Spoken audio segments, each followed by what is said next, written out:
Welcome to Film Detour, a podcast where two longtime film buddies take you down and around the back alleys and side streets of cinema. With the occasional left-hand turn. I'm John Napick. And I'm Bob Mueller. So let's go. John, you ready? I'm ready. Let's hit it. Okay, today's episode. Alice Doesn't Live Here Anymore.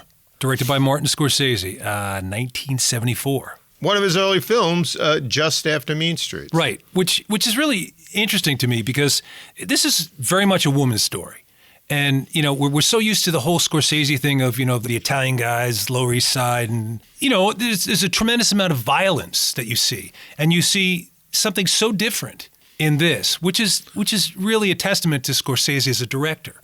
One thing I read was Ellen Burstyn. She had this script she wanted to do, and she was looking for a director. And she asked Francis Ford Coppola for suggestions. Okay. He suggested Martin Scorsese. So Ellen Burstyn had a screening of Mean Streets, and she liked the grittiness of it. And that's why she chose. Well, it definitely has a grittiness to it. Yeah. There's definitely that feeling of menace at certain times that he's very good at, Scorsese is very good at.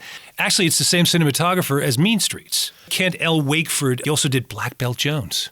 You can see that. There's a lot of that handheld look to Absolutely. it. Not documentary-like, because it's lit, but there's some nice camera work, too, Absolutely. as we'll get into. Yeah. But you're right. So the screenplay, written by Robert Keitel. Right. And he was nominated for Academy Award for Best Original Screenplay. He also did Bound for Glory, the Woody Guthrie story, and he also did Sweet Dreams, the Patsy Cline story. He wrote both of those. Interesting. Mm-hmm. Funny enough, that year he lost to Robert Towne for Chinatown. Well, you know what? Tough noogies. No. How do you beat that? You know. Terrible luck. You put examples of screenplays, always you see it's Chinatown or it's Casablanca, you know, so you know, what are you going to do? So Marty, this is his fourth film. So starting with Who's That Knocking on My Door? Then Boxcar Bertha. Mean Streets. And then this a couple of documentaries he did in between. Italian American, which is basically him and his parents in the apartment. Sitting in the apartment that he grew up in. It's great. And now you would think it couldn't be riveting or interesting, but it's fascinating. Yeah. And then American Boy, which is about his friend Stephen Prince, who was the road manager for Neil Diamond, and he has all these really insane stories, things he went through, near-death experiences, etc. And he's recognizable outside of the documentary because he was in Taxi Driver. He's the guy who sells the guns to Travis Bickle. Martin Scorsese was a known quantity. He was nominated for Best Director BAFTA Award, but funny enough, he lost to Stanley Kubrick for Barry Lyndon. That bastard. But think about it. You're like coming out of the gate as a new director. You're up there with Stanley Kubrick. Yeah, not too bad. That's not too bad. Yeah. The interesting thing about the production, John, you're talking about the production, is this was produced by David Susskind. David Susskind is a real personality, and he did a lot of television stuff. That's how we know him, right? Growing up, he had the David Susskind show. He had the crazy David Susskind show with, you know, all kinds of weird people come on. I remember watching it one night with a friend of mine, some cross-dressers sitting there. It was basically an interview show in New York. But weird subject matter. I guess it was across the country, but what he did was, with his partner, Audrey Maas, who produced this as well, he did Requiem for a Heavyweight. He did Death of a Salesman with Lee J. Cobb. He did The Glass Menagerie with Katharine Hepburn and Sam Waterston, Michael Moriarty. So this really struck me watching it again recently that this was a high-profile production. And they're pulling this guy in who did Mean Streets to do this big deal movie. Yeah, no, it was a real studio movie. You know, and Ellen Burstyn, fresh off The Exorcist, but she was coming off a hot streak. Like she was like 1971, Last Picture Show, 72, King of Marvin Gardens. Right. Then The Exorcist. I'm not sure it was before or after this, but the same year is this, Harry and Tonto.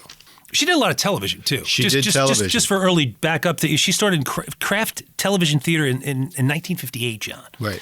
She did Dr. Kildare, Ben Casey, The Many Loves of Dobie Gillis. The Time Tunnel. The Time Tunnel, one of my favorite shows, and I have to just kudos, you got the Dobie Gillis name right.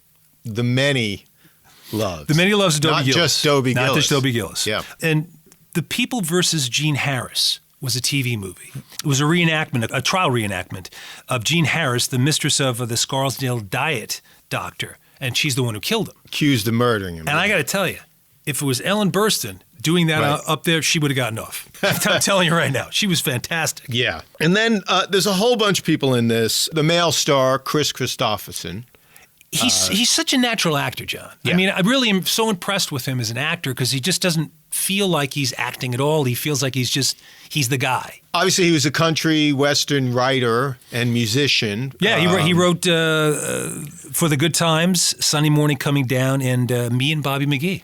Also, Help Me Make It Through the Night. But his first role, I believe, was in Sam Peckinpah's Pat Garrett and Billy the Kid. Well, how would you pick this guy? You know, you're talking about a major movie that's coming out with James Colburn, and it's a Peckinpah film. Why would you pick this guy to act? It's amazing. He was also in a really neat movie, The Sailor Who Fell from Grace with the Sea. Yeah. And he's in it with Sarah Miles. Sarah Miles. It was 1976. Who was always a little racy, Yes. this English actress, Yes. always in kind of racy films. And then also he's in a pretty good movie about the NFL, Semi-Tough, with Burt Reynolds. A Star is Born. Born with Streisand, yeah. One of the big ones. Heaven's Gate. Heaven's Gate. You can't forget Convoy, though, John. No, Convoy. He played Rubber Duck. Rubber Duck. And then we got Diane Ladd. She plays Flo. Flo. You know, from the diner. She's the waitress, and she's fantastic. Yeah. She was actually up for a Best Supporting Actress award. Yeah, she's got an interesting career. Like, she's in a lot of things, but she never really kind of crossed over into big time, but she's a great actress. She was in Chinatown. She's in Chinatown. She's in Something Wicked This Way Comes. She was in Black Widow also. And in Rambling Rose with Robert Duvall. And her daughter. And she's in a TV show with her daughter, too, Laura Dern, called Enlightenment, which is a terrific show. And then, of course, Harvey Keitel. As Ben. Okay, we can spend a half an hour here going through the great movies of Harvey Keitel. He started out in Hogan's Heroes, 1966. Had a small role. I almost spit out my water there. What? I would like to have seen that spit take. And he was on the soap opera Dark Shadows, also in 1966. Brewster McCloud. He's in that Altman film. Taxi Driver. He plays Sport. Great role. Mother, Jugs, and Speed. Of course. Directed by Peter Yates. Yeah, that's pretty strange. Go figure. I got to see that movie again. Blue Collar, the Paul Schrader film, which I think is really good. With Richard Pryor and Yaphet Kotto. Yeah, and of course, John, Fingers. Fingers. Oh, my God. James Toback, right? Yes, indeed. Actually, a really cool film he's in, the Ridley Scott film, The Duelists. Last Temptation of Christ. Bad Lieutenant. And The Piano, where he can't take his clothes off enough in both movies. And then, of course, the young Miss Jodie Foster. She's great in this. Yeah. Audrey. She did a whole bunch of TV. Courtship of Eddie's Father. Right. Mayberry RFD. Right. What does the RFD stand for? I never knew. I was going to look that up. I didn't. Nanny and the Professor. She's in a bunch of TV, and then she started Disney doing stuff. movies. And Disney some Disney, stuff. yeah. She did Freaky Friday. She was in Bugsy Malone. Bugsy Malone, yeah. The musical. Alan Parker, right? The little girl who lives down the lane. Very soon after this, I think it was almost the same year they started production, Scorsese just brought her into Taxi Driver. God, she plays 12 in that movie. She's dynamic. She's so as soon as she says she opens her mouth, she just, boom, she just hits you in the face. Vic Tayback as Mel. Vic Tayback has a long, long career. He goes back to Alfred Hitchcock Presents. He was in a very fun Star Trek. He plays a gangster called Krakow when he's very fun. He was on F Troop, The Man from U.N.C.L.E., I Dream of Jeannie. I just want to throw one last thing in he's actually a star of the movie. He's a kid. Yes. And his name is Alfred Lutter, and he plays Tommy in the movie. Yeah. He was in Love and Death, the Woody Allen movie, and he was also in The Bad News Bears. There's a theme throughout the whole movie, and it begins really with the opening credits. Right. And you're watching, and you're thinking, these are some old-style movie credits. Right, with the It's song like, as well. It's an old song, You'll Never Know, Alice Faye singing. Exactly. The aspect ratio is square, like a 35 aspect Very good point, ratio John. of the Yes. old movies. Mm-hmm. Right. And then, the credits come up. It's kind of in that I Love Lucy style. Sure. That kind of script. And it cuts to this Hollywood set of it looks like Kansas and the Wizard of Oz almost. It's exactly. The interesting thing about the lighting is I saw this big exhibition at the Museum of the Moving Image in Astoria, and one of the influences was the burning of Atlanta scene in Gone with the Wind.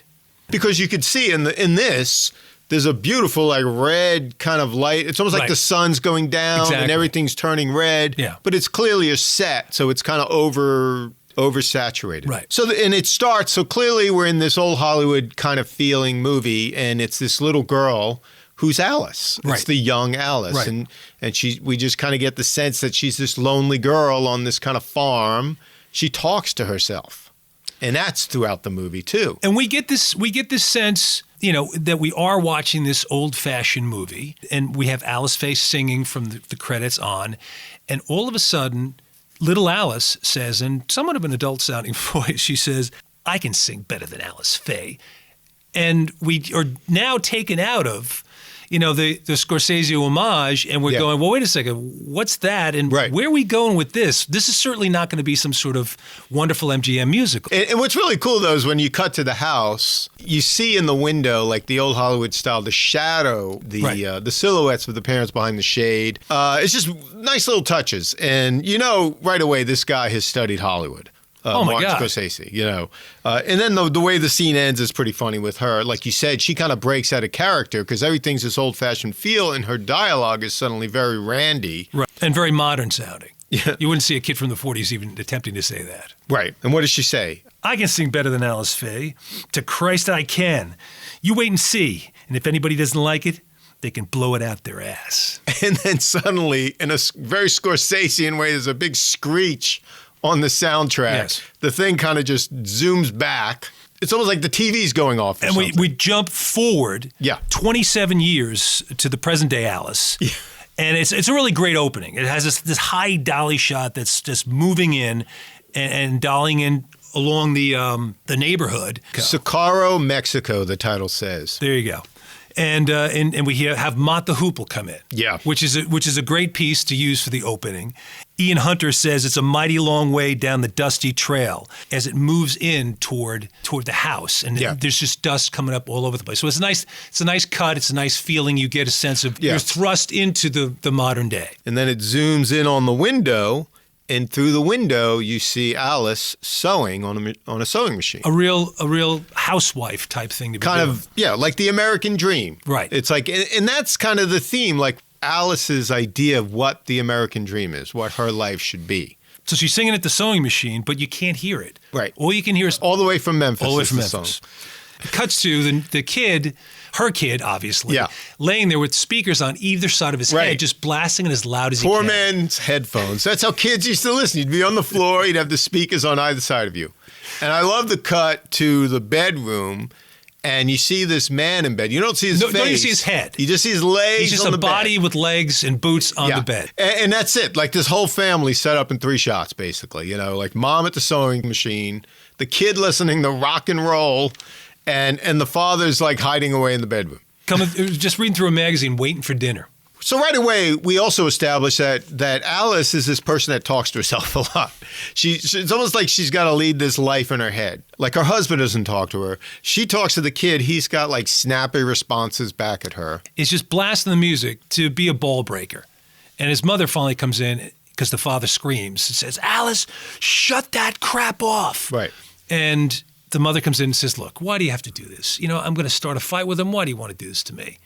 So she just picks the kid up and says, let's go get dinner. And she knocks him over on purpose. She trips him backwards. Right. And this gives an idea of kind of the wisest relationship these two people have. Yeah, you can see she's kind of the peacekeeper in between. Right. It's almost like she handles both these men. Like this kid is a bit rambunctious, so she's like, am I lucky? How did I get such a smart-ass kid? And the kid's retort is, you got pregnant. There you go. So they sit down at dinner.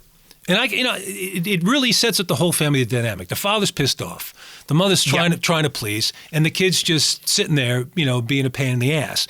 And I can identify with this kind of family dynamic because my father wasn't exactly a charmer either, and we would get into stuff all the time, and I would do these kind of things to him sometimes. Yeah. And in this scene, they're having dinner, and the father's starting to drink his coffee, and he goes, "Alice, what the hell did you do to this coffee?" And she tastes her coffee. She says, "There's nothing wrong with it." So he looks over and he licks his finger and he dips it in the sugar bowl and tastes it. "This is salt. What the hell?" And he looks at the kid and says, "What did you do?" And he said, "What are you talking about?" You did something to this. No, I didn't. He said, the sugar. This isn't sugar. He goes, no, it's salt. And he just takes off. Now, I did that to my father once in a similar way. I poured a whole glass of real lemon. You know, the stuff, the reconstituted stuff, the green stuff that's horrible tasting? Yeah. I poured a whole glass of it into a big drinking glass. And I said, hey, Dad, have a little something. And my father was less than pleased with me. And then, of course, Alice gets caught in the middle because the father just wants to whack the kid. Yeah, he says, you think it's funny. I'm going to wait till you get back, and when you get back, I'm going to make you drink it and see how funny you think it is.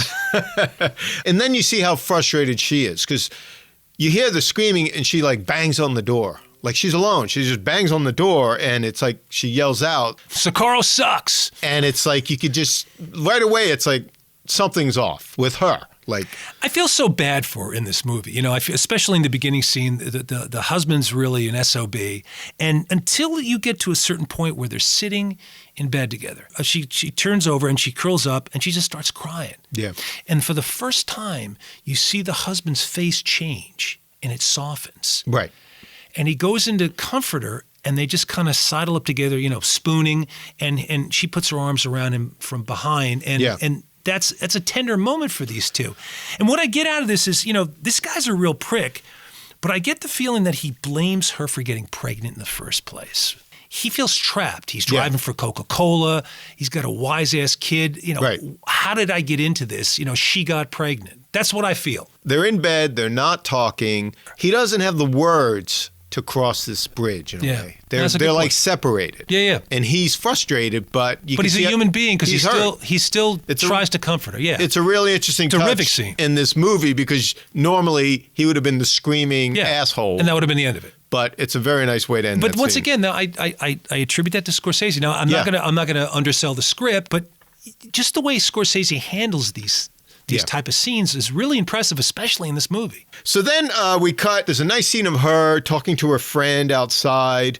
And you get this really cool sense of these two women in the neighborhood. They have kids the same age, but it's like real talk. And again, this is another theme in this movie.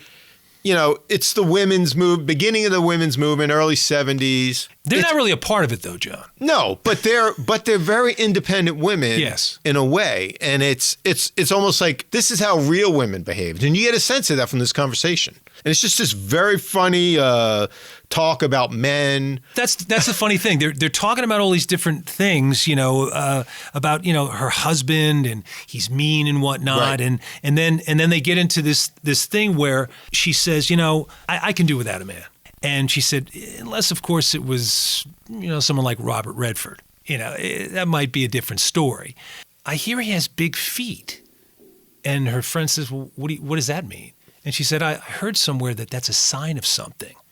And her friend goes, oh, my God, I've seen pictures of them. They're huge. So this is a really great scene between these two women who really relate to each other. You feel like they're actually friends, you know? Well, it's like the husbands go away to work. They're at home with the kids. Clearly, they've struck up this friendship as like support. I mean, they're all they've got. Exactly. It's like in this neighborhood. They are the support system. And suddenly we get the phone call. Her husband's dead. Yeah. In a truck accident. He's driving for Coca-Cola. Cut to this shot where the camera moves over at like a high crane shot, and it moves from a train yard to an overpass of people looking down, and then there's the accident down there.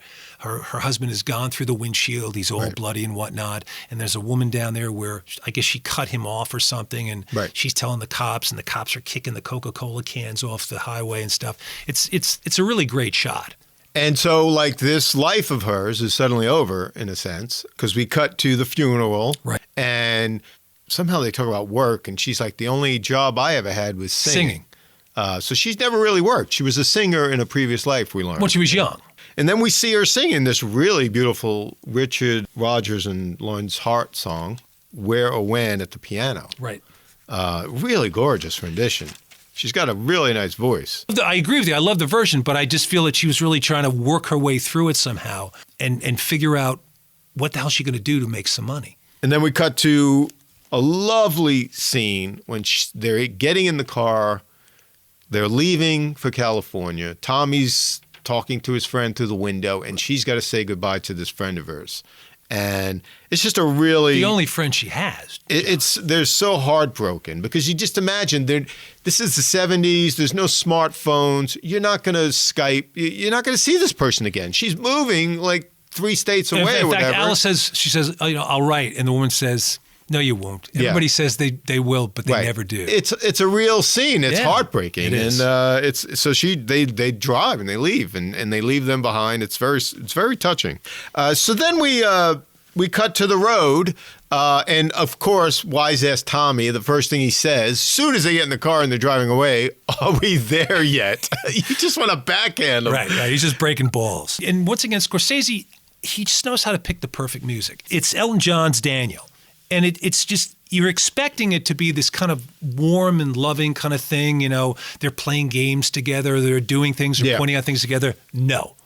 The music is totally different counterpoint to what's actually going on in the car. They're like just constantly ribbing each other. Yeah. I read something interesting about Scorsese and music. And he said that growing up where he did in Little Italy, he said you hear all this music coming out of all these different apartments. Right. And you'd hear opera coming out of one. You'd hear Benny Goodman coming out of one. You'd hear some rock and roll thing coming out of another one. So you had all this mixture of stuff going on. And he said he remembered seeing this thing where there was a couple of bums, and he was stealing this really drunk guy's shoes, and it was a Fats Domino ballad. And he said, why don't they do this in the movie? So he's bringing his experience. Nobody's better at putting music, popular song, rock and roll, whatever, in a movie than Scorsese. So they're driving to New Mexico. They're driving from New Mexico. They're on the way to California. They're ribbing each other in the car. And then Tommy says, Mom, I'm going to be sick. I'm going to be sick. So she pulls over. All the while you hear Daniel playing in the background. Should be kind of a nice soothing song. And then he says, No, I'm okay. Mom, I'm going to be sick. I'm going to be sick. I thought it was a routine, but he's really sick, I guess. Yeah, he looks like he was really going to be sick. But somehow he says, never mind, we'll get to Monterey faster. Let's just keep going. Yeah. And then what's interesting is they stop in Phoenix, and you're thinking, oh, they're going to rest or whatever, but they have to stop because she needs to get a job to make money to continue on this trip. Which is, if you think about it, it's really pretty insane. Talk about hand to mouth. Yeah, what is this, like the 30s, like the Okies going to California? It's almost that kind of feel. That's a very good point, John, because that's what reminded me all the time while I'm watching the movie. When we get to California, it's going to be better. It's like the Jodes. Yeah, exactly. So they get to Phoenix, they get this motel room. Mm-hmm. She's explaining to Tom she's got to go out and get a job. And suddenly she's all dolled up. So she now has to find a job. She's walking the streets of Phoenix. So she goes into this bar. She meets the manager. She starts breaking down, giving him her sob story. Well, she just walks up to the bar and she just breaks down. So he instantly, I love this, he instantly goes, Marie, who's the bartender, 2 Scotch rocks. This is going to fix everything right now. She sits down and he said, drink these down, and you'll all your troubles will float away. You'll have money in the bank and a faithful husband. So she breaks down and cries, of course. And then he says, well, what can I do for you? And she basically says, she's a singer, and he said, I can't pay for a singer. And then she starts to cry again. So he doesn't know what to do. And he says, I don't even have a piano in here. And then she starts to tell him all the things about her husband just died. And he says, I don't have a piano in here. And she says, I have a son. I don't know how I'm going to raise my little boy. And I don't even have a piano in here. So finally he says, look, there's a piano bar down the block. If you want to try out, we'll take a try there. So they go out and leave the bar. But before he leaves the bar, he goes, Marie, to the bartender, don't burn the place down. I love that. So they go down to this other bar where there's a piano. You see all these people sitting around the bar. And then she starts to sing Where, When again, I guess. Right. And it's really nicely shot, though. Yeah. I mean, once again, it's a Scorsese type thing because he does this swirling camera around this oval-shaped bar. Yeah. I like the way it was intercut. She'd be ending a lyric of the song, and then the next word of the song would be the beginning of another old standard. Right. So it's just done this intercutting way there. Marcia Lucas, incidentally, is the film editor. George Lucas's wife, who did American Graffiti and the Star Wars films and whatnot. And it's interesting that Scorsese would kind of join these people together, to kind of insulate him. He's no fool. Let's get the people I know around me so I can have a family unit here as opposed to just a bunch of Hollywood people I don't even know. Well, they were also a little clique in Hollywood in the early 70s. Like Lucas, Coppola, Scorsese. Exactly. They all kind of helped each other out. But wouldn't you? I mean, that would be the smart thing to do. So. But another great thing about that shot is sometimes the camera even goes behind people sitting at the bar. Yes. And you'll see him wipe the screen. Absolutely, it's beautiful. Between them. Yeah. Just a really nice little shot. Yeah, great stuff. Yeah. And he's always a treat to watch. He's so conscious of just let's move the camera. Instead of having a static shot. He's so good at it. Yeah. So now we're in the bar. She's working. It's night. It's busy. She's at the piano. I've got a crush on you. She's singing the Gershwin song. And then in comes Harvey Keitel as Ben. Harvey Keitel. Not from Brooklyn, from Phoenix. And he definitely does not do his New Yorker thing. It's much different. He plays the character. He's got a little southern accent. He's very convincing. He's a real goofy little boy, he seems, at this point in time. He does, but there's just something creepy about Harvey Keitel. Yes. Is it just because it's Harvey Keitel, or is it just something creepy about the character? It's the character, certainly. And Ben Eberhardt, and he's got his little bolo tie, southern accent. Right. Smarmy. Yeah, and just the way he talks, she goes to sit down on a break, and he just comes right over. Sidles right up to her. He's like really trying to pick her up, basically. Right. And is there an age difference? He looks younger, right? He is. I think she's in her late 30s. He supposedly is 27. Right. And she says, I don't date teenagers. Yeah. He's a goofy little boy. He keeps pressing, though. And he's got these one-liners, and you can see she's like not really into it, but then she lets him sit down. Right. She's not a pushover or anything. No. But she's trying to be kind, trying to have manners. She's not trying to be rude to him. And I just always wonder what the attraction is, because I feel he's just so creepy. And he wins her over. He does. Or he's trying to. I like the scene where he somehow is able to get her outside the bar. Yeah. And they're sitting in a bowling alley, John. Bowling alley, and she's having coffee and he's having a beer, and he's still trying to hit on her. Come on, go out with me. Yeah. It struck me funny that he would just go to a bowling alley to try and make advances on. And then you cut back. He's followed her back to the motel room. She's kind of pushing him off goodnight, and he does a very creepy thing. He points his finger Alice. at her. It's almost like a taxi driver thing, right? It very much is. Really weird. It's very much what Travis Bickle does in Taxi Driver. Yeah. And I guess back in the day, that was a normal thing if you did that. It was kind of like, bang, hey, you're hot, I got you, or something. I don't know. Whatever. That was just a gesture, but coming from this guy, it's just very ominous. He does break her down finally, and we cut to a scene where they're in bed. Harvey Keitel rolls over to the side, and he knocks a glass off the lamp table by the side of the bed, and it smashes to the ground.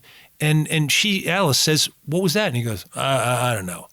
And right away, when I watched that happen, I thought, there's something not right with this guy. He knocks a glass off, and it smashes on the floor, and he just has this kind of blank expression. I don't know. This guy worries me. But then there's a scene with Tommy grilling her about this guy, Ben. What should I call him? Uncle Ben? Isn't that what you call those kind of guys? And she takes exception to that. What do you mean those kind of guys? You should really keep your mouth shut unless you know what you're talking about. And he says, well, you've been coming home late for a week. Yeah, for a week. And we find out, we don't realize, wow, she has been going out with this guy and sleeping with him. On a regular basis. What the hell, man? I don't understand that. She's lonely, and he is being nice to her. I guess. Well, yeah. At this point in time, he has been nice to her up to this point. And then there's a knock on the door of the motel room, and she answers, and there's this cute little young woman there, very worried look on her face. I'm Rita Eberhardt. Well, I love the shot, John, because the way it's framed, she opens the door and there's these curtains hanging on either side of the window. And as she opens the door, Alice is on the left-hand side, and she's right in the center of the glass between the two curtains. In the window. And when she says, "I'm Rita Eberhardt," Scorsese pulls the camera around. Instead of cutting to a close-up like a shock on her face, Right. it's really a beautiful shot. Yeah, It's yeah. so simple. He just brings the camera around enough to show Alice's expression. Terrific shot. And you can see it's like, oops, like right away she knows the reality situation. is right in her face. Yeah. Yeah, like so she has her come in. Yeah, she brings her right into the room. It's not like she closes the door or wants to hide. She brings her right in, like they're going to share a moment. She's like, I'm sorry, like I had no idea. Yeah. And poor Reed is like, Ben's been missing from work ever I have a since he sick started seeing baby, you. has tubes in the ear, and it's draining all this. And you go, oh my God, this guy's horrible. He's awful, but she must feel terrible for doing this, and not that she knew. And all of a sudden, there's a knock on the door. Oh my God. Guess who? Yeah, the Grim Reaper comes. Ben shows up screaming Like a for maniac. Rita. Rita, you in there? You And bitch. he breaks down the door. He punches through the glass, and you see his hand bleeding. Yeah. He's just so he can't control himself. He's Absolutely like- not. He throws it down on the floor. What are you doing here? What are you doing? It's almost like his mind can't wrap itself around the truth. Yeah. He can't see these two worlds coming together. Right. I had this thing going, you messed it up by coming here. Like, what? He grabs her by the collar and pulls her out the door and then literally boots her out the door. Yeah. Get out of here. And Alice tries to calm him down. He's like, I'm going to bust your jaw. He's Yeah, like, he's so enraged by the concept of Alice saying, calm down. Yeah. Just go home. right. Don't tell me what to do. Like, yeah. I'll bust your jaw. Exactly right. And the hand he's going to bust her jaw with is bleeding from the glass. A terrifying scene. And then his crazy effing reasoning, he shows her the scorpion on the bolo tie. You see this? You don't mess around with it. It's not going to mess around with you. You mess around with it, it'll kill you. Like, what? So, but what I Definitely what I this found is before so the Me Too movement. what I found really fascinating about this scene is then he just changes his whole way of being. Right. He says, "So I'll pick you up at Jacob's at 1:30." Like everything's just going to go okay. Everything's fine now. I got really mad, but you just don't mess with the scorpion and everything's fine. But the way he says it, it's like a psychopath talking to you. He is a psychopath. And she's like, yeah. Oh, yeah, I'll be there. Sure. No He problem. doesn't even realize she's so nervous. You can tell she's lying, but he's so out there, he can't even notice And he that. says, okay, I'll see you. And here's another great shot. Okay, I'll see you later. And he walks toward the door. It's a really neat shot because in the reflection of the vanity, you see the terrified Alice still standing there up against the wall. And Harvey Keitel, as Ben, walks out. But just before he walks out, he combs his hair. And I thought, this guy, perfect. You got to look good, Perfect. Cut to, she's just like pushing Tommy, get your stuff. They're trying to close the suit. They're getting the hell out of there. She runs him over with the suitcase. He bangs into her. He hurts his shin and everything else. They want to get out of there. There's glass broken all over the place. I mean, you really feel It looks like a panicked. bomb. Looks like a bomb blew up. Well, I'm panicked because I'm waiting for this crazy guy to Just come get back. out of there. You Yeah. can feel her fear. It's like, get on the road, get as far away as fast as possible. It's cut, and they're just the car's just going across the horizon, and then comes T-Rex, Jeepster. Bum, bum, bum, bum, bum, bum, bum. Perfect song. Great stuff. So we're in Tucson Yeah. now, in another motel. There's a fold-out bed. It's almost like they've taken a step down in the motel Fold-out world. How bed. far can you go? She comes back from looking for a job. She's got a bag of groceries. Yeah. You can see she's a little down, though. She said, don't worry, kid. It's okay. I got a job. At Mel and Ruby's Cafe. And he's like, what? And it's like, I'm a waitress, basically. And And she can't believe it. It's a letdown. It's devastating to her. Yeah. You can hear it in her voice. It's like a step down in her mind. In her mind, She I has just think aspirations. it's aspirations. And it's Yeah. a step down from this dream of being a singer. It's certainly a step down in life, too. They're sleeping on a fold-out couch. You ever seen a fold-out couch with the bar that sticks you in the back, and it's all saggy like a I hammock? think at one of your old apartments. Absolutely. I used to sleep on one, I know. Cut to, Where we're introduced to Mel, Flo, and Vera. Flo is the brassy, teased-up hair Southern... Southern waitress. she's got a mouth like a sailor. So it's Alice's first day at the diner, and it's busy, it's moving, it's kinetic, and Flo, the southern broad with the foul mouth, says, "Okay, everybody, it's Alice's first day," which is exactly what you want on your first day, to have it announced it's your first day, especially as a waitress. And she says, "As you can see, she's got big tits. Now, hands off. You can look, but you can't touch. You want to do any grab-assing? You grab-ass me." And you see Ellen Burstyn as Alice with her eyes just bulging out. And her little ray of hope is Kris Kristofferson. He turns to her, you can see her expression, and he says, "Easy, big fella, it gets easier."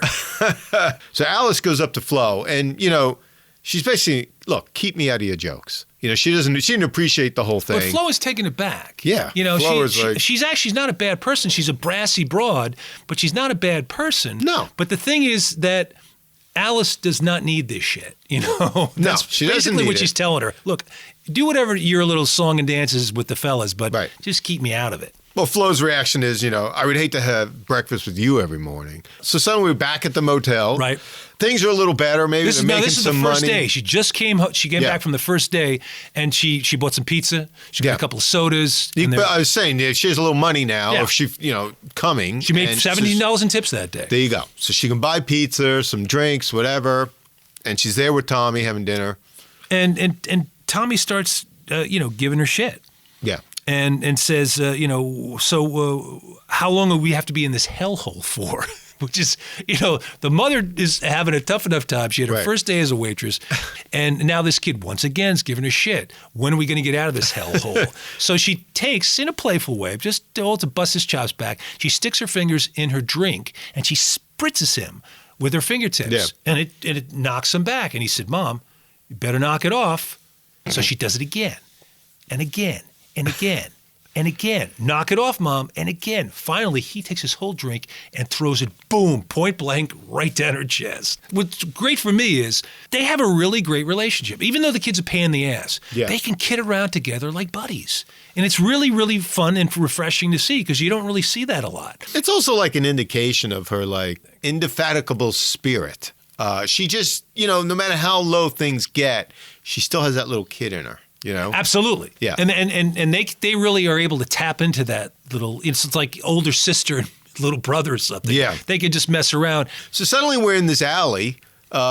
We see Tommy and this girl, Audrey, coming out of a door that says music lessons. Obviously, it just screams out. It says, "This is Jodie Foster." Yeah. No, it's a young Jodie Foster. Yeah. They have their little guitar cases. And she's a sassy little wise ass herself. Well, she's the daughter of a prostitute. She even says it. Yeah. It's like my mother turns tricks. And then you're looking at this scene. It's like a back alley in the downtown, I guess. There's winos down the street. How do these kids survive? I don't know. And how does this little girl? You grew up in the Bronx, John. Did you grow up in any easy neighborhood? Not in the back alley and my mom didn't turn tricks. It's like I wasn't inferring that. Yeah, thanks, Bob. There are things are tough in all kinds of different places. But think about the men that must go through this girl's life. It's just such a crazy but she's scenario. She's a tough little broad at 14. And you can see they're now buddies. But if you're Tommy, you want to be this girl's buddy, because she's got the balls and she's going to move this down the pike somewhere, and things are going to get done. We're going to do things. She's street smart. I'm not going to be sitting in my motel room anymore.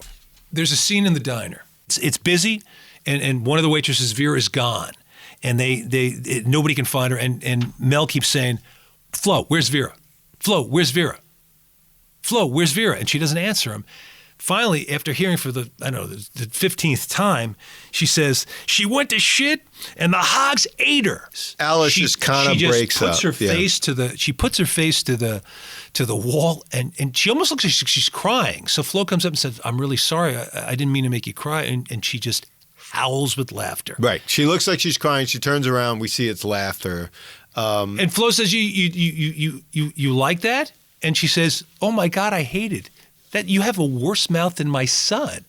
And this is where their friendship connects. But it's like a breakthrough for Alice in a way. Because she really looks at this person as a human being, and she doesn't look at her as she's some sort of adversary or something. Right. They really connect as friends right there. And funny enough, there's a nice little cut after that where you see Flo and Alice. It's a great scene. Sitting on these lawn chairs. It's basically just a one shot. It's one shot. They're behind the diner in some alley. Again, an alley. It's like a little wider. But at first you don't see it's the alley. You just see them sunning, and it's a nice close-up shot of them in profile. And the whole thing takes place pretty much in their profile, and they're just talking about stuff. It's just two gals having a break. And Flo gives her a little tip. Let me give you a little tip, honey. Undo the top button of your blouse there. If you bend over, you get more tips. Yeah. So they're sitting back there, and they're taking a break, like you said, and they're just getting a tan, and they're just talking. And Alice says at one point, you really need someone to talk to. And Flo nods. And that's what Alice really needed, desperately. You can see she's starting to build a life for herself. Absolutely. So David, he eventually invites Alice back to the house on Sunday, Alice and the kid. And he's teaching Tommy some guitar chords. He's doing the Hank Williams tune, and she's inside cleaning up and the dishes and stuff. And it all works out really nice. And so they go home. And as they're driving home, Tommy's asleep in the back.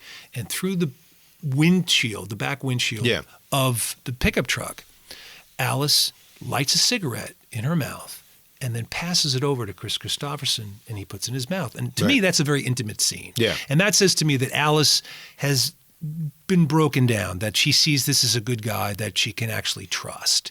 Right. So, for a small one-shot scene, that says so much. And once again, it's Scorsese who puts that stuff together.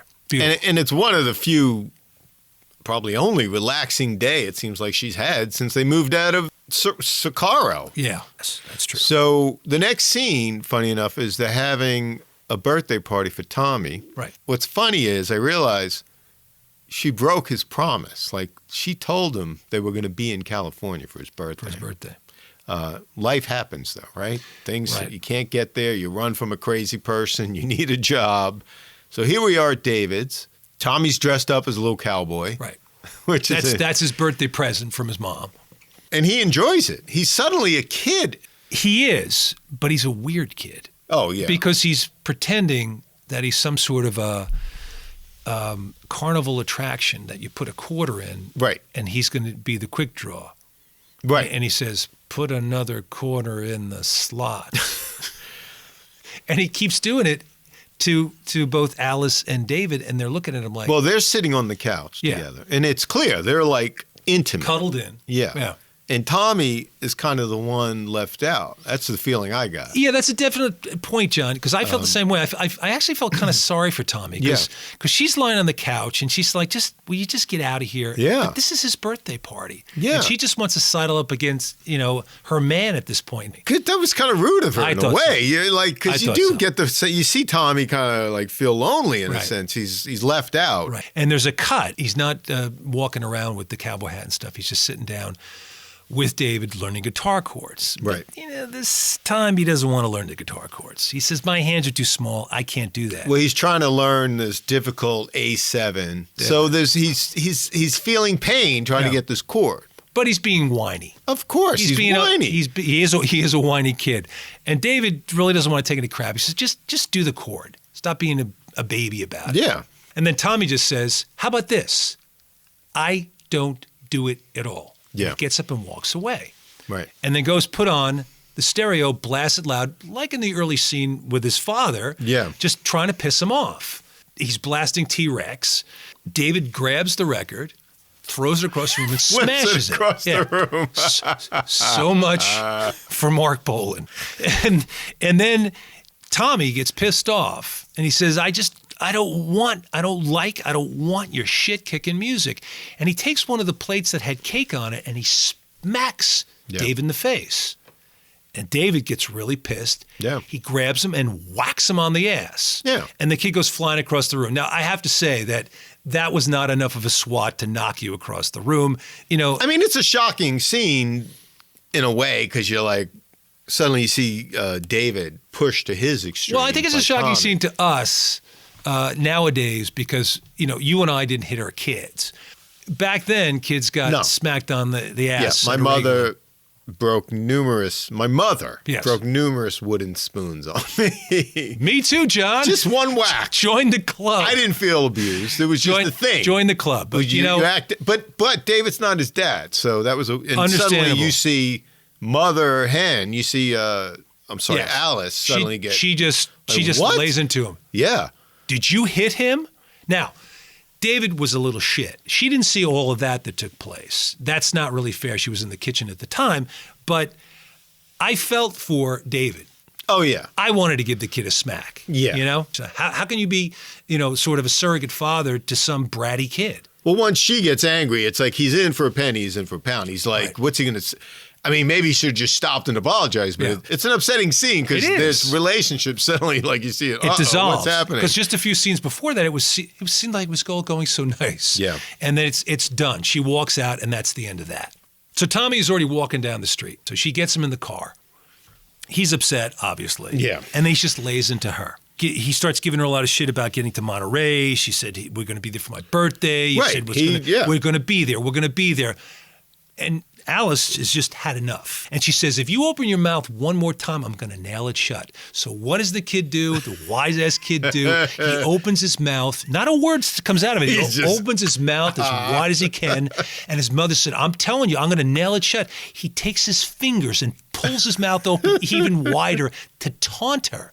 So she says, that's it. Get out. She pulls up the side of the road, opens the door, and goes. Now, I can say that there have been times when I've wanted to do it with my own kid.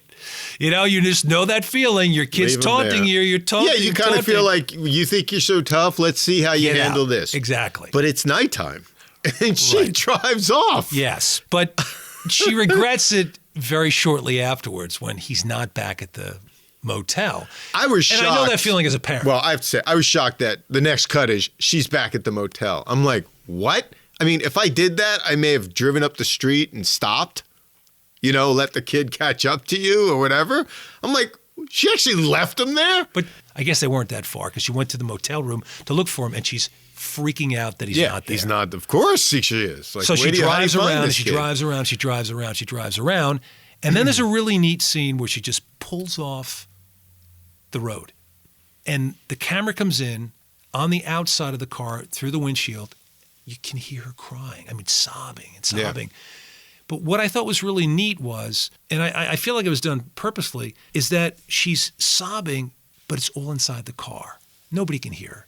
Nobody's going to help her.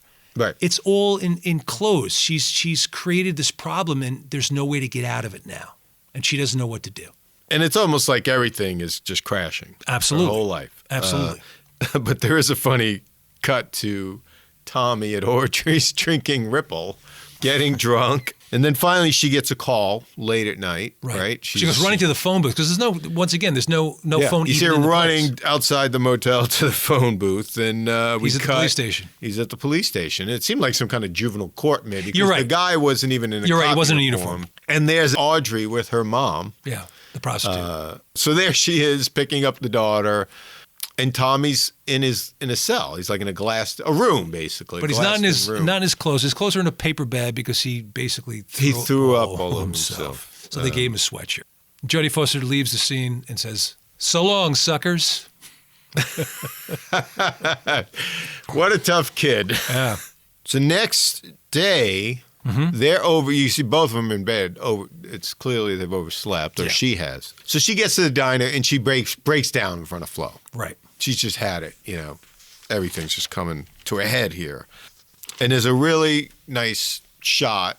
Flo takes her to the bathroom, and we do this really beautiful tracking shot from the diner down the alley and into the door of the bathroom where we see the two tiny women. little bathroom, yeah. And then you have these two women in the bathroom. And Alice is almost inconsolable. She's just crying. She's crying. She's just, she feels so trapped there. She spent all the money that she had saved up to actually get to Monterey on Tommy's, cowboy outfit, and she just feels like a total failure. And this thing with David, she's so angry with David, and she just wanted to be a singer, and she doesn't know if she can sing because she has a little wiggle in her voice. She says, and Flo says, "Honey, I ain't going to bullshit you. You better get that wiggle out of your voice, or you better find another, you better find something else to do, which is, great little folksy wisdom from Flo. And then Flo shows this cross that she made. Yeah. And she said, you know what this is made out of? It's made out of safety pins. She says, honey, that's what holds me together. It's a really great scene between the two women. And once again, I have to say about that to Scorsese, A little aside about Scorsese and Ellen Burstyn. I saw in an interview years ago that Ellen Burstyn said to Scorsese right at the beginning of the production, what do you know about women? Yeah. And Scorsese said, nothing, but I'd like to learn. And she said, that's all I had to hear. Right. She did say it was one of the best experiences she had with a director. Is it really? Okay. She did obviously go on to win the Oscar. But she's had this vision, John. She's had this vision, this fantasy of Monterey. Right. Oh, it's going to be better when we get to Monterey. Like I said, the Jodes, get on the truck, Grandpa. It's going to be good in California. But she can't put a finger on what she wants. Right. And in a sense, that's what the whole movie's about. So she has to go into the diner. And who's sitting at the counter? David. Good old David. And he has to... I want to marry David. Okay. I've just learned something new about you. Hey, he's got a ranch and horses and guitars. So she has to deal with him, and she just says to Flo, no, but please, you take him. She said, honey, you go out there right now and you deal with him. Yeah. And David, you think of men back in those days, he's very compassionate and open. He's like, look, he goes into this whole thing. I want to see you again. I know it's got to be different. He's just trying to fess up to her. And he's being open to her. He's allowing himself to not be this macho male or something. He's like, I think I understand you. I want to try. I want to try. Yeah. I don't think she's ever heard those words out of a man's mouth. I want to try. And he must know he's made mistakes. Obviously, his wife walked off with his kids. Right. He wants to figure this out because, in a sense, for him, it's the last chance. Also, right? He's alone on this farm. So they have this scene. They have it out. Yeah. She doesn't want to talk to him, so he walks away, and then finally he just yells to her at the door. Damn it, Alice! I said please. Yeah. So it suddenly sounds like the Jackie Gleason show. Damn it, Alice! I said please. He says, damn it, Alice! I said please, and she looks at him like, oh, yeah. And what's that supposed to be? Well, big deal. So they work it out, across the room with all these people looking on, and then they embrace, they kiss. It's everyone from the diner. It's like the audience. Yeah. They're all looking to see how this is going to end. And they come in, they embrace, they kiss, and they make up, and everybody claps. Now, I remember Scorsese saying something in an interview about that ending. That is, I think a lot of different critics must have given him shit about it being such a Hollywood type ending. I like the scene. I like the scene because I feel you needed it at that point in the movie. Scorsese is very hard on his characters. He doesn't really let them off easy. But Scorsese, in an interview, said that may be the case, but that's not the end of the movie. Because the end of the movie is a shot with mom and son walking down the street. Right. But before you go on to that, the last one, she does in this conversation with David, she finally, after they're having it out, she tells him she wants to be a singer. Like, this is part of the deal. You know what I mean? And he's like, anything you want. I'll even move to Monterey with you, whatever it is. Right. But she's finally putting her foot down, saying to the world, in a sense, you got this audience with the diner, this is what I want to do. She can finally say it. And so it's not really, it is kind of a Hollywood ending, but with a little bit of a twist. It's like a different kind of Hollywood now. This is how a woman's movie ends, in a sense. So it's suddenly cut to Alice and Tommy walking down the street. Right. They're kind of going towards the motel. Right. It's on this busy thoroughfare. You see all these great motel signs and different signs. And this big sign that they're walking toward, it's a big sign at a banquet hall. Right. That says Monterey. Oh, that's funny. So they're funny. Literally walking toward Monterey. That's good. And then the last thing is this, again, very Scorsese. It's almost like the end of the shot. And he must have yelled cut. And the cameraman must have just widened out the zoom. But he left it in. I like it. He left it. It's a very filmic ending. Yeah, I like that. And the question is, does she finally get her Hollywood ending? In a sense, that's what she's looking for. I don't know if she's going to. You're digging into the denouement now, John. I don't think that she's going to get everything she really wants, but I think she's really tapped into something here that's a lot better than she started out as. Well, and she's more of an independent person. She's her own person now. She had a fight through this whole period of time to get to that point, and I think she's got it. Well, in the sense, that's what growing up is, right? You have this Hollywood or this fantasy of what you want your life to be, but you get happiness through life, through other things, and you never know where it's going to lead you. That's right. I was really impressed, and I've seen this movie several times. Yeah. In fact, the first time I saw this movie was with my mother. We were doing like a movie night thing, every couple of weeks or something, or every Friday or whatever it was. And this was one of the first ones we went to see. And I remember really liking the movie then. Actually, this woman, Ellen Burstyn, reminds me of my mother. You've seen my mother. Yeah. She I kind can of reminds see me the of my mother resemblance. as well. And how my mother would kind of goof around and whatnot and be that way. In fact, my brother told me that I reminded him of the kid being the wise ass and really, I guess, poking stick at the tiger who was my father. I would have never seen the resemblance. Ironically. This is a really good example of a Scorsese film, and I think more people should take note and check it out because it's an unsung hero, a really great piece of work of his. Well, that's why we're doing it, right? Yeah. I mean, look, one of the points of the podcast is unknown classics, and people think of Scorsese, and as you said, they think of gangster Taxi Driver, or Goodfellas, action, violence, and whatnot. It's which a very is unusual there, Scorsese film, but a great one. It's beautiful. Great movie. Well, that's all the time we have this week. We'd like to thank our friend Glenn Arnowitz for his music. And of course, our listeners for tuning in. So join us next week for another episode of Film Detour. If you like our show, please recommend us to your friends. Subscribe to us on iTunes, Stitcher, or Google Play, and leave a review. Go to our website at filmdetour.libsyn.com to leave comments or email us with questions.